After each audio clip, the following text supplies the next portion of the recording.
এখন রাত 11:56। এই মুহূর্তে যদি এই হাক্কা পড়াই যাওয়া লাগে, আল্লাহ পানির মধ্যে পড়ি, ও মাবুত, ও মাবুত, ও মাবুত, আর কেমন হাক্কা এবারে খালপার দিয়ে মানের খালপার দিয়ে যদি রাত 11:56 7, আল্লাহ এই আন পড়মু, ও মাবুত, কেমন হাক্কা একটু দেখেন।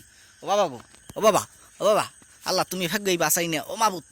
আহ, আহ, ওরে ওরে ওরে মাবুত, কোন দেশেই পাজলাম। ওরে এই, আবার পানিতে পড়ে গেছে। একটা পাড়া, ও মাবুত, ওরে। হ্যাঁ হ্যাঁ, পল এককাল মোবাইল টোবাইল সব যাইবে।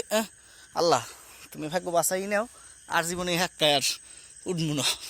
মাবুত, এই এই পানিতে তলাইছে, আল্লাহ তুমি ভাগ্য বাঁচাই না। এই এই আইছে, আল্লাহ নামলে এই ভাগ্য আইছি। এই এই এই আইছে পানি, যাক একটা ডক হয়েছে, আল্লাহ রহমত করছে, এককালে হাম সোজা যাই উঠবো। ওরে মাবুত, এই হাক্কা রাইতে 11টার সময়